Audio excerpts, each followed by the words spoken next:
¿Qué tal, estimados escuchas? Muy buenas noches. Estamos saludándoles desde el programa de Contragolpe. Aquí con su amigo Arturo, quien les habla, Lizardo. ¿Qué tal, Lizardo? ¿Cómo estás, Arturo? ¿Qué tal? Hola, Juan, ¿qué tal? ¿Cómo estás, Lizardo? Arturo. Bueno, hoy día esta semana ha estado bien picante, ¿no? ¿Por la profecía de la niña o por la caída del... También, ¿no? Pero la caída del precio del petróleo, de ahí las especulaciones de la muerte de la delicada salud de Kim Jong, el soberano de Corea del Norte. Kim Jong-un, ¿no? Después las protestas que hay en Estados Unidos por parte de los seguidores de Trump para que de una vez termine la cuarentena. ¿Y qué más, no? O sea, después... Bolsonaro se retiró de una manifestación porque estaba con tos. Sí, también. Pues yo creo que ahorita lo más fregado, al menos creo yo, para la economía a nivel internacional es la caída del petróleo, ¿no? Pues lo que sucedió fue con el West Texas, con el petróleo estadounidense más que nada. Entonces el petróleo de otros países se ha visto menos afectado, pero igualmente es una caída en general. Por ejemplo, la cesta mexicana ha bajado hasta $7 por barril. $7 por barril. Esto ha afectado al peso mexicano también, que ha caído 1.2 en el día de hoy y ha llegado a sus máximos históricos contra el dólar. Alrededor de 25 pesos mexicanos por dólar. 25 pesos. Y en Ecuador también está afectando. Ecuador, Colombia. En Colombia, que también es un país productor. No sé hasta qué punto puede afectar a Venezuela, porque como bien lo habías dicho, ya les habían expropiado, si no me equivoco, las empresas venezolanas allá en Estados Unidos. Al final creo que Venezuela solo vendía petróleo a China, a algunos países de Europa, no sé hasta qué punto. No sé hasta qué punto les puede afectar más de lo que ya estaba, ¿no? O sea, ya prácticamente 1 año, 2, 3 años antes ya les habían dado con palo al petróleo venezolano. A ver, lo que yo tengo entendido es de que en Estados Unidos, al día de ayer, 20 de abril, el petróleo está en negativo. O sea, ¿qué significa que está en negativo? Que las gasolineras están pagando para que se lleven el petróleo. Para que se lleven el petróleo. Sí, porque quieren entrar al nuevo stock de producción, no pueden porque los almacenes están llenos y prácticamente están diciendo, te pago para que guardes ese petróleo. Sí. Porque ya no, o sea, como producen, se tiene que ir a algún lado, ¿no? Es que les sale más caro cerrar o clausurar un pozo petrolero, cesar operaciones de un pozo petrolero que pagarle a los compradores por el petróleo. Sí, es una situación bastante rara, típica, nunca se había dado en la historia mundial. Bueno, pero es algo que es normal en estos tiempos, ¿no? De pandemia. Bueno, sí, o sea, es justamente por el tiempo de pandemia, no hay transporte. Si no hay transporte, no hay consumo de petróleo. No hay transporte, no hay unas industrias que han cerrado que necesitaban de petróleo. No. Entonces es obviamente claro que esto iba a suceder, pero de repente no iba a suceder al grado que está ocurriendo ahora, que el petróleo incluso está a precios negativos. Y eso va a afectar demasiado primero la industria petrolera de Estados Unidos y de ahí a los países que dependen de ellos, ¿no? O sea, estamos hablando de Colombia, Ecuador, México. La industria colombiana petrolera también es de esquisto, también tiene parte de sus pozos como de esquisto. Entonces, esto hace que los costos de producción sean muy caros. Tú, para poder tener petróleo de esquisto, el costo es más alto que el petróleo tradicional. Entonces, requiere de unos precios más altos para ser rentable. Por eso que el golpe va a ser singularmente fuerte para Colombia y para Estados Unidos. ¿Y qué opinas, Juan, tú yo sé que eres mucho Maduro? ¿Qué emisora Pero estuvo en Venezuela? a Perú no le va a afectar casi No, nada. A Perú no le va a afectar porque, bueno, para empezar, nosotros importamos petróleo, Sí, para empezar, ¿no? sí.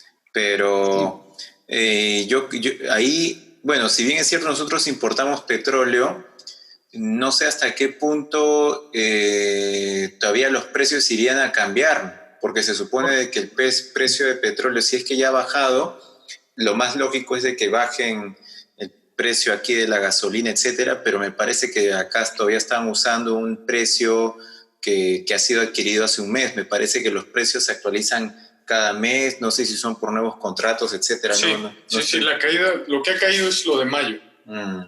A ver, cada vez que el petróleo sube acá, no el petróleo, la gasolina sube acá, siempre afecta lo que es los alimentos, por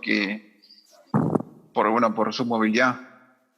Y me acuerdo que la última vez que hubo una ley sobre las gasolinas, aumentó, o sea, intempestivamente, de un día para otro aumentó el precio de todas las cosas que se compran, ¿no? En los mercados, más que nada comida, lo cual ya está, en estos momentos ya está muy alto acá en Perú, porque la gente está comenzando como que a especular y, y bueno, en los supermercados también, no sé si tú has visto que acá ya hay varias cosas que faltan. Bueno, del primer día ya, o sea, los supermercados no estaban llenando todos sus anaqueles, pero en No, los mercados sí, sí de todo. hecho de hecho de que ya hay una crisis, eso es innegable. Y lo que me preocupa es que muchos países de Latinoamérica están ya levantando las cuarentenas, pero la pandemia sigue ahí, o sea, no ha sido eliminada. O sea, al final se están levantando, vuelvo a repetir, las cuarentenas, pero todavía hay algunos casos las pandemias no han llegado a sus picos, como es en el caso del Perú. Y obviamente es por una diferencia de sistemas, ¿no? Tú sabes de que cada país de Latinoamérica tiene sus propias particularidades y una de esas particularidades en Perú es de que la economía es muy informal. O sea, estamos hablando del 70% de trabajadores que están en el sector informal.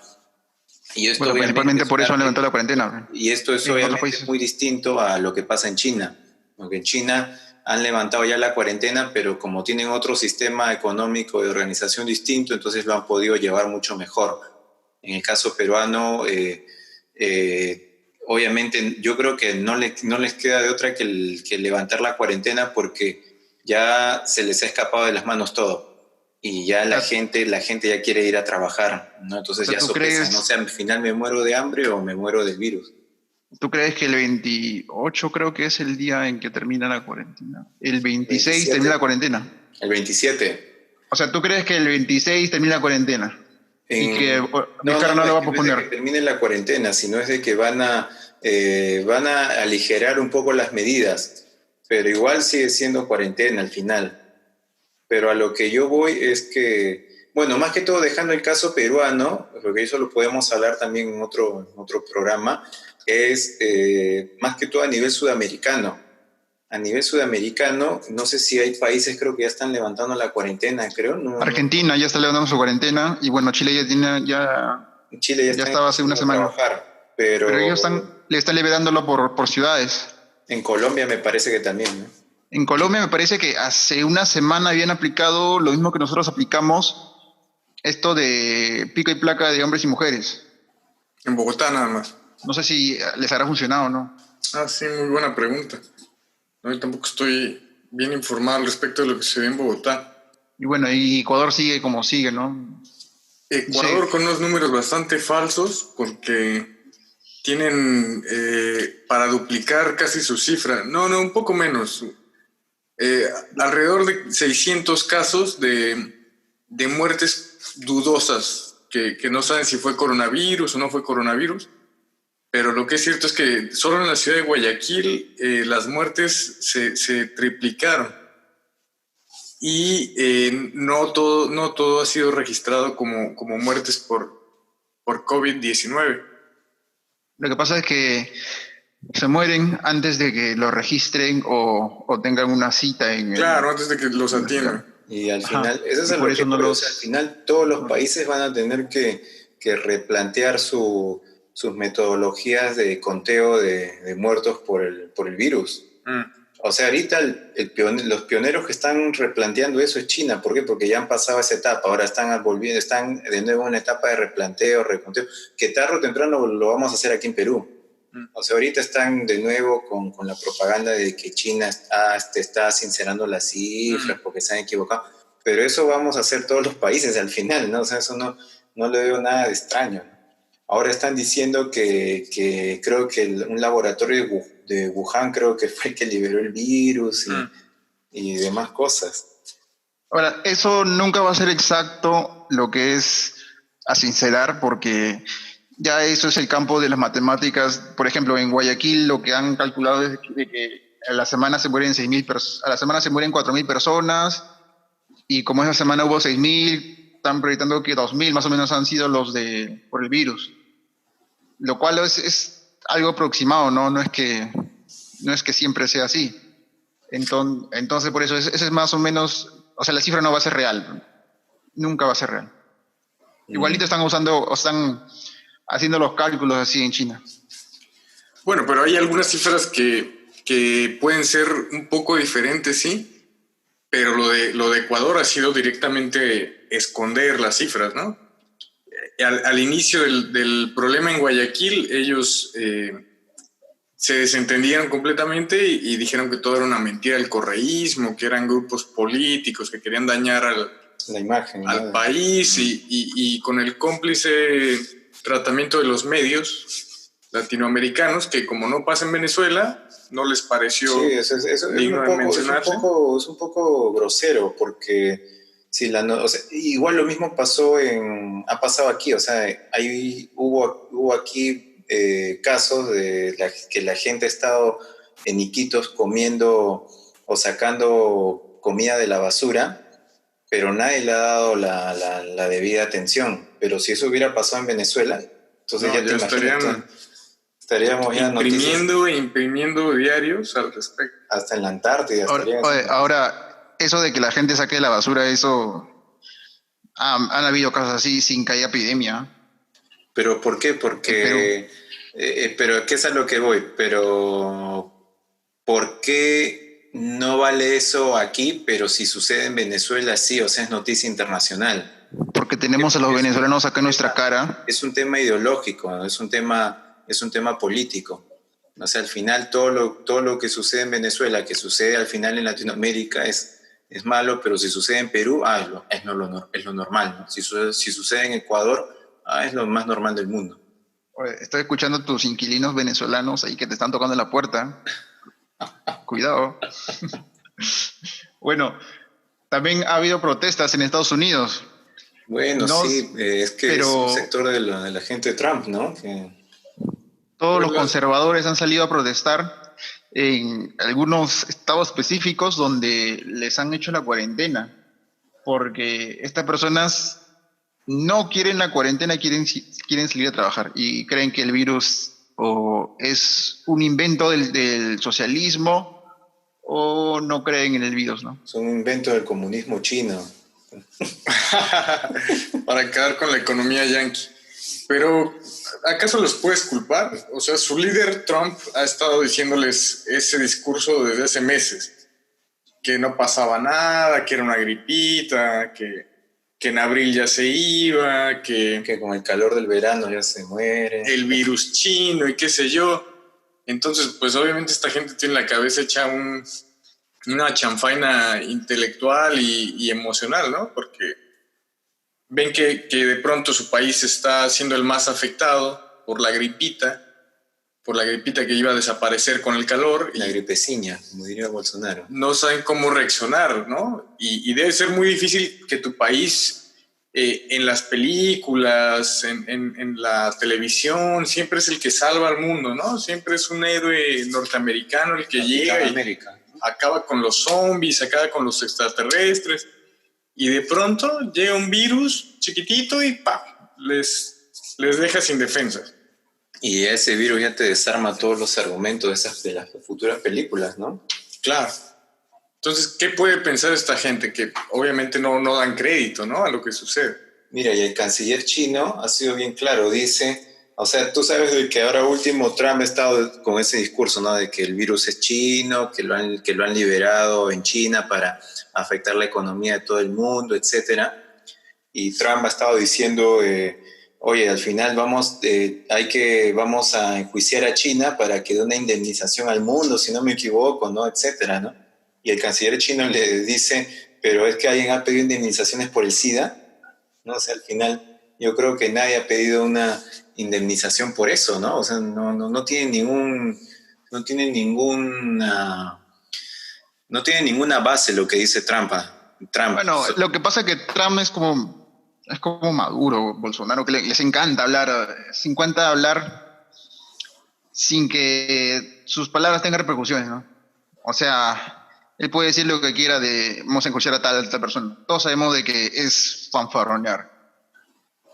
Y, o sea, esos son instigados por Trump, ¿no? Son como los fujimoristas que... O sea, son de la misma calaña de los fujimoristas prácticamente, creo yo. O sea, en estos grupos hay religiosos, hay gente que, bueno, no puedo decir que quiere trabajar o que tampoco es que sea muy pobre, ¿no? Porque en realidad las regiones más pobres los estados más pobres de Estados Unidos son los republicanos, tirando por los republicanos y por los conservadores. Oye, pero los Vizcarra lovers no se quedan atrás, ¿ah? A ver, explica. Pero Juan, ¿cómo puedes decir algo así?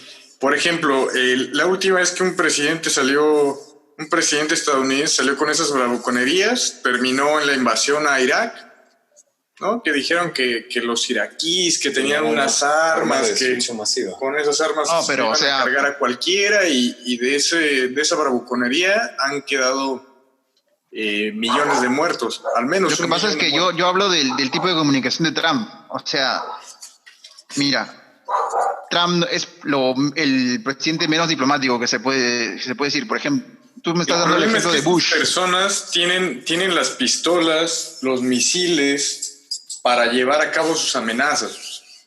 Claro, pero hay una diferencia entre Bush y Trump recontra abismal en lo que es comunicación, ¿no? O sea, Bush no salía a hablar directamente de otros presidentes o liberar tal cosa, pero como que Trump es más, su lengua no soporta al final es la esencia de un gobierno fascistoide, y como gobierno fascistoide siempre va a buscar un enemigo externo a quien echarle la culpa de lo que pasa, etcétera, ¿no? Entonces, al final lo que se va a venir es eso, ¿no? Al final van a echarle la culpa a los chinos, el virus chino, etcétera, ¿no? Nos está ganando el tiempo, amigos. ¿Qué les parece si terminamos con las conclusiones? Juan, ¿con qué te quedas de la charla del día de hoy? Bueno, que Estados Unidos, si hubiera tenido otro presidente republicano, yo creo que Trump ha sido la última opción que tuvieron para que ganen para que los conservadores entren a la Casa Blanca. Yo creo que es más por el tipo de comunicación. El odio de Trump, o sea, todo lo que está generando Trump es por su tipo de comunicación, que es muy parecido a varios presidentes que habían acá, que les encantaba hablar de otros presidentes y no eran cero diplomáticos. Por ejemplo, acá, te digo, Vizcarra, ¿no? El presidente de Piñera o el de Argentina, o sea, solamente hablan de su propio gobierno nomás, no hablan nada de otros países. Piñera, pero hablando de Maduro, ¿no? Piñera tiene un tuit infame en el que decía, ¿por qué Maduro ha causado tanta muerte en Venezuela? Y después, un mes, sus protestas en Chile, con muchos muertos, mucha gente que quedó en una situación física, ¿no? Que perdieron ojos, que quedaron paralíticos. Sí, o sea, es increíble, ¿no? Piñera sí ha sido un mal ejemplo, Juan. Sí. Bueno, yo no he visto tantas frases desafortunadas. Es así que como que justamente no las han promocionado mucho, ¿no? O sea, al final hay una, incluso creo que le llaman allá en Chile las piñericosas, creo, ¿no? O sea, son todas las idioteces que ha hablado él y, bueno, obviamente no han sido tan promocionadas. Pero ¿no? sí, Piñera... O sea, yo sé que habla cosas que la cosa que no tienen que ver, pero de su gobierno. No es que insulte diariamente a, a Maduro o a otros Tienes a que Evo, ver no sé. su Twitter, Juan, para que veas. Sí, es verdad que únicamente se mete con Maduro, no fastidia a otros presidentes. Bueno, en cuanto a lo que bueno, en cuanto a la crisis actual del precio de petróleo, el coronavirus y tal, es justamente la expresión de la caída de la economía mundial, y eso ya ha venido trabajándose desde hace 10 años. Yo creo que Trump no es justamente una causa, sino es una consecuencia de ello.